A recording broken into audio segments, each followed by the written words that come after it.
Good morning children. ఈరోజు అంటే మనం స్టార్ట్ చేసాం కదా బ్యాక్టీరియోఫాజ్. నేను స్టార్ట్ చేసి మధ్యలో ఆపేసాము పవర్ పోవడం వల్ల. సో అవి నిన్న సైంటిస్ట్ పేర్లు గుర్తున్నాయి కదా. ఓకే, బ్యాక్టీరియోఫాజ్ అంటే ఏం చెప్పాం? The bacteria, the virus which attacks the bacteria. బ్యాక్టీరియాని అటాక్ చేసేటువంటి వైరస్ ని బ్యాక్టీరియోఫాజ్ అని అంటాం కదా. Bacteria which attacks the virus which attacks the bacteria అంటే బ్యాక్టీరియాల పైన దాడి చేసేటువంటి వైరస్ ని బ్యాక్టీరియోఫాజ్ అని అన్నాం కదా. So this bacteriophage is first observed by ట్వార్ట్.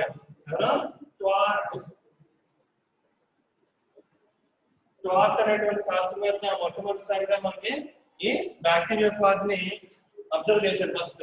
Okay, in 1915 సంవత్సరంలో ట్వార్ట్ అనేటువంటి శాస్త్రవేత్తలు మొట్టమొదటిసారిగా ఈ బ్యాక్టీరియోఫాజ్ ని గుర్తించారు. Okay, and the structure is explained by Felix de Herelle. ఎవరో? Felix de Herelle.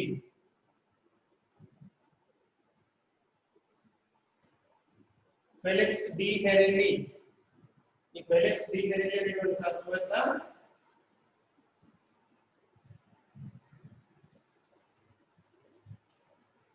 Felix de హెరిల్లీ అనేటువంటి శాస్త్రవేత్త మనకి దీని యొక్క స్ట్రక్చర్ ని ఎక్స్ప్లెయిన్ చేశాడు. Okay, and mainly these bacteriophage in tadpole shape. Tadpole shape అంటే తోక కప్ప ఆకారంలో మనకి ఈ బ్యాక్టీరియోఫాజ్ అనేది కనిపిస్తుంది. ఓకే, తోక కప్ప ఆకారము. So this is important 2 marks question. What is the shape of bacteriophage అంటే bacteriophage is in tadpole shape. Bacteriophage ఏ ఆకారంలో ఉంటుంది? ఓకే, అంటే ఎలా బ్యాక్టీరియోఫాజ్ తోక కప్ప ఆకారంలో ఉంటుందని రాయాలి. Okay, and it is also called as T4 phage. ఏమంటారు దీన్ని? T4 ఫాజ్ అని కూడా అంటాం. బ్యాక్టీరియోఫాజ్ అనొచ్చు, అదే విధంగా T4 ఫాజ్. ఓకే, తెలుగులో T సరి సంఖ్యగా గల బ్యాక్టీరియోఫాజ్ అంటాం. T సరి సంఖ్యగా గల ఫాజ్ నిర్మాణం అంటే కోసం కూడా అలా ఇవ్వచ్చు. Explain the structure of T4 phase అని ఇవ్వచ్చు. ఓకే, లేదా bacteriophage explain about bacteriophage. Bacteriophage గురించి తెలపండి ఇవ్వచ్చు, లేదంటే T4 phase ను వర్ణించండి అని ఇవ్వచ్చు. ఎలాగైనా ఇవ్వచ్చు question. Okay, T4 phase is also called as T4 phase. Okay, next. So mainly this bacteriophage has mainly 3 parts.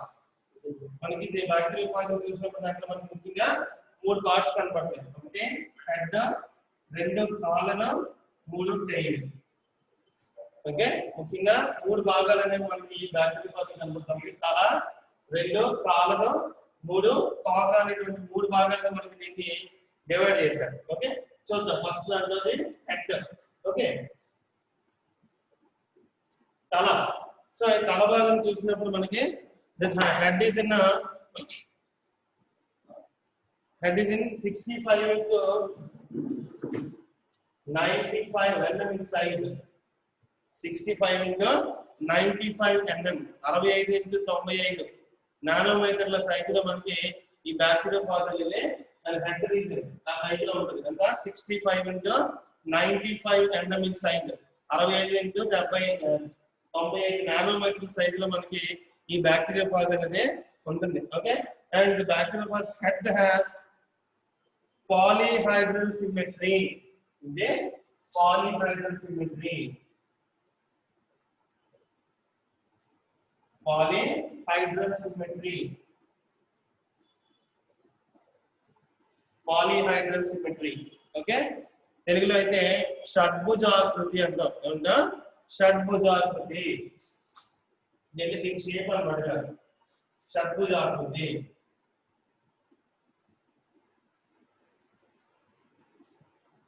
Okay, ఈ హెడ్ రీజన్ షేప్ ఎలా ఉంటుంది? Polyhedral shape. Okay, that is అదే దాన్ని ఏమంటారు? పాలీహైడ్రల్ సిమెట్రీ అంటాం. ఓకే, అంటే షడ్భుజాకార సౌష్ఠవాన్ని కలిగి ఉంటుంది. షడ్భుజాకార సౌష్ఠవాన్ని ప్రదర్శిస్తుంది లేదంటే. Okay, polyhedral symmetry. Okay, next the head is made up of capsomeres. We enter the capsomeres. అక్కడ కూడా ముక్తాన్ని చూసాం కదా. Capsomeres. Head is made up of capsomeres. ముందు దాంట్లో కూడా మనం క్యాప్సోమియర్స్ అనే పదం చెప్పాను కదా. ఓకే, సో ఇక్కడ కూడా దీని హెడ్ కూడా ఏంటి జరుగుతుంది, క్యాప్సోమియర్స్ అనేటువంటి సబ్ యూనిట్స్ తో తయారవుతుంది దీని హెడ్ కూడా. Okay, next, and this each capsomere has one protein. ప్రతి క్యాప్సోమియర్ లో కూడా ఒక ప్రోటీన్ అనేది ఉంటుంది. Okay, so head is made up of many capsomeres. చాలా ఎక్కువ క్యాప్సోమియర్ తో మనకి తల భాగం అనేది తయారై ఉంటుంది. అలాగే ఒక్కొక్క క్యాప్సోమియర్ లో ఒక్కొక్క ప్రోటీన్ అనేది ఉంటుంది. Okay, head is made up of many capsomeres and each capsomere has one protein. Okay, next, తర్వాత ఇది ఇక్కడ ఈ హెడ్ రీజియన్ లో లోపల భాగంలో చూసినప్పుడు మనకి, so inside the head region double stranded DNA అంటే డబుల్ స్ట్రాండెడ్ డిఎన్ఏ అంటే ద్విసర్పిల డిఎన్ఏ అనేది మనకి తల లోపల భాగంలో ఉంటుంది. ఓకే, ద్విసర్పిల డిఎన్ఏ.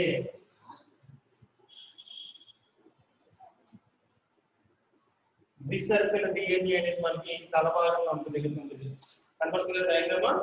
ఈ తల భాగం లోపల దాన్ని కట్ చేసి చూసినట్లయితే మనకి దాని లోపల డిఎన్ఏ, ద్విసర్పిల డిఎన్ఏ, డబుల్ స్ట్రాండెడ్ డిఎన్ఏ అనేది మనకి ఉంటుంది. అయితే this DNA is 1000 times more than the size of virus or length of bacteriophage. దీని లెంత్ కి, ఈ లెంత్ అయితే ఎంత అయితే ఉందో దాని లెంత్ కి 1000 times ఎక్కువ ఉంటుంది. దేని లెంత్, దాంట్లో డిఎన్ఏ లెంత్. ఓకే, ఈ మొత్తం బ్యాక్టీరియాఫాజ్ సైజ్ కి 1000 రెట్లు పెద్ద ఉంటుంది డిఎన్ఏ. దీంట్లో ఉంటుంది డిఎన్ఏ చుట్టూ ఉంటుంది కదా, ఇలా మొత్తం ముడతలు పట్టి దగ్గరగా అరేంజ్ ఉంటుంది. డబుల్ స్ట్రాండెడ్ డిఎన్ఏ అది కూడా. Okay, 1000 times more than the length of bacteriophage. Okay, 1000 రెట్లు బ్యాక్టీరియాఫాజ్ సైజ్ కన్నా 1000 రెట్లు మనకి పెద్దదిగా ఈ డిఎన్ఏ అనేది ఉంటది. ఓకే, అర్థమైంది కదా. నెక్స్ట్, తర్వాత పార్ట్ వచ్చి కాలర్. సెకండ్ పార్ట్ వచ్చింది collar. So the collar is the place which divides the head and tail. తల భాగాన్ని తోక భాగాన్ని విడదీసేటువంటి భాగాన్ని ఏమంటామంటే కాలర్ అని అంటున్నాం.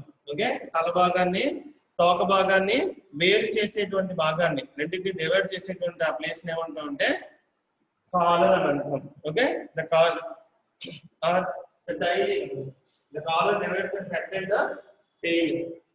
ఓకే, కాలర్ అనేది తలని తోక భాగాన్ని వేరు చేస్తూ ఉంటుంది. Okay, next, so the tail has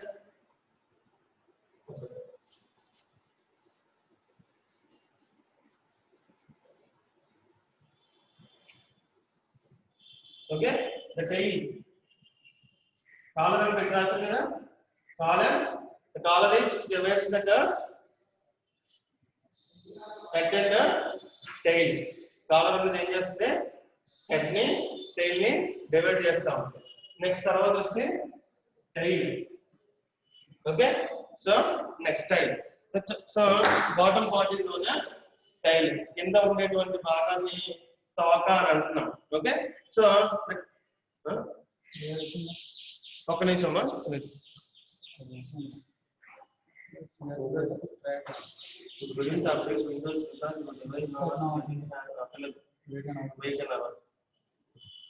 software problem. Okay, next the tail. So tail has helical symmetry. Tail లో మనకి హెలికల్ సిమెట్రీ.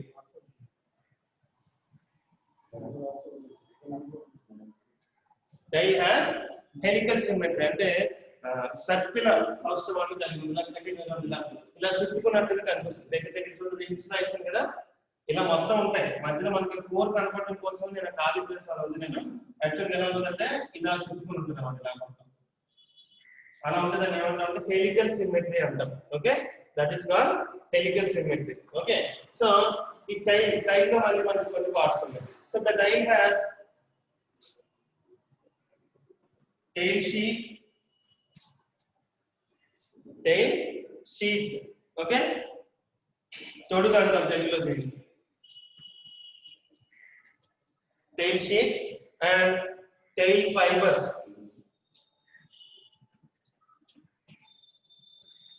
tail fibers తోక పోచలు.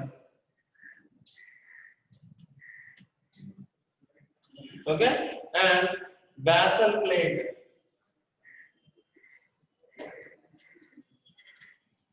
or దీన్ని ఏమంటామంటే ఎండ్ ప్లేట్ అని కూడా అంటారు.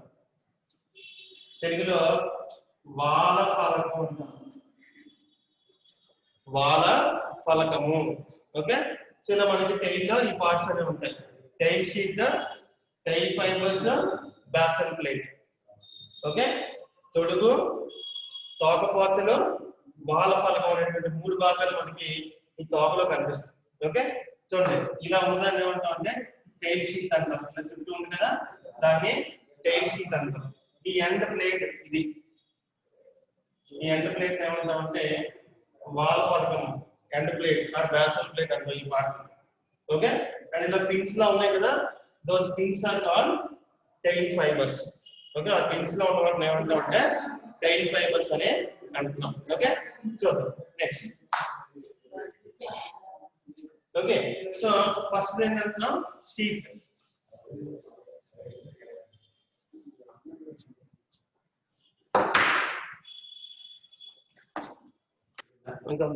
So the sheet has 144 subunits. Okay, ఈ sheet లో ఏముంటాయి subunits? 144 subunits ఉంటాయి. ప్రోటీన్ subunits అంటే ప్రోటీన్ ఉపప్రమాణాలు అన్నమాట. సో 144 ప్రోటీన్ ఉపప్రమాణాలు అనేవి మనకి ఈ మొత్తం షీట్ లో ఉంటాయి. Okay, and that 144 subunits are arranged in 24 orals. Okay, ఇలాగా 144 సబ్ యూనిట్స్ కూడా 24 అవర్స్ అంటే ఇక్కడ నుంచి ఇలా లేకపోతే 24 ఉండాలి. ఆ స్టీల్ చేసాం కదా రింగ్స్, ఆ రింగ్స్ 24 ఉండాలి అన్నమాట.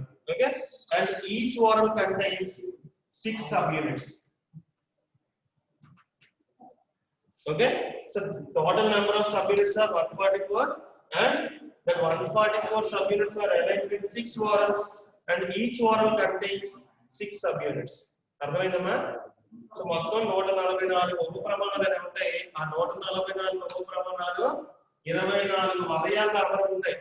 24 వలయాల్లో ఆ 144 ఉప ప్రమాణాలు అమరు ఉంటాయి. ఆ 24 అలా 24 ఉప ప్రమాణాలు ఉన్నాయి కదా, ఒక్కొక్క ఉప ప్రమాణంలో 6 సబ్ యూనిట్స్, 6 ఉప ప్రమాణాలు అనేవి ఉంటాయి.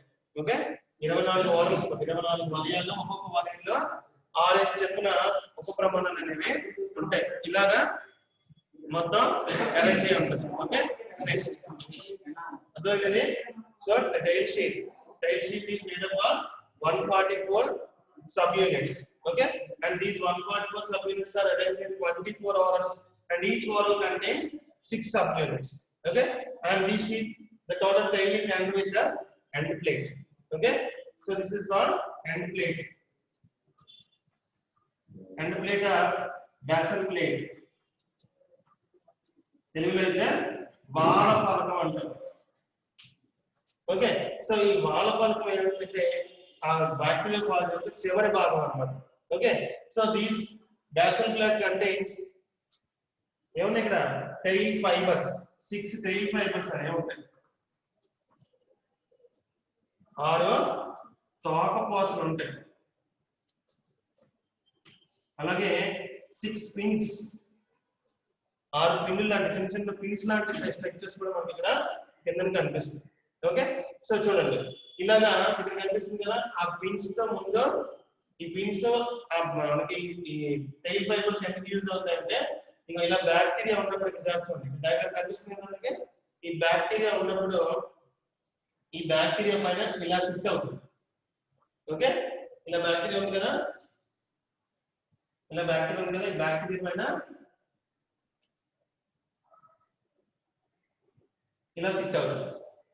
Okay, by using that pins. First, the bacteriophage will attach the pins on the surface of bacteria. Bacteria యొక్క త్వచం పైన ముందు pins ని అటాచ్ చేస్తుంది. Okay, and slowly penetrate that tail fibers into that bacterial cell. తర్వాత నెమ్మదిగా ఈ tail fibers ని లోపలికి గుచ్చి హోల్డ్ చేస్తుంది అన్నమాట. And by giving pressure to the with the head, ఆ తలతో కిందకి నొక్కుతారు. నొక్కగానే the DNA will enter through the core in the bacterial cell. దీంట్లో ఉన్నటువంటి DNA ఏదైతే ఉందో ఆ DNA మధ్యలో కోర్ అన్నా కదా, కోర్ అంటే ఖాళీ ప్లేస్ ఉంటుంది. So through the core the DNA will enter into the bacterial cell. ఈ బ్యాక్టీరియల్ కణంలోకి ఆ DNA ని పంపించేస్తుంది. And this is useless next. ఈ బ్యాక్టీరియల్ ఫాగోసైటోసిస్ తర్వాత యూజ్లెస్. ఈ DNA లోకి వెళ్ళిన తర్వాత ఎటువంటి చేంజెస్ జరుగుతాయి మనం నెక్స్ట్ 15 యూనిట్ లో ఉంది, అప్పుడు చూద్దాం. ఓకే, ఇక్కడ వరకు it is the structure of bacteriophage. Okay, so tomorrow again I will explain. Just read once. Okay, in physics sir. Okay, and at 12:20 12:20 కి మళ్ళీ మీకు ఫిజిక్స్ క్లాస్ ఉంటుంది. Okay, get ready for that. Thank you.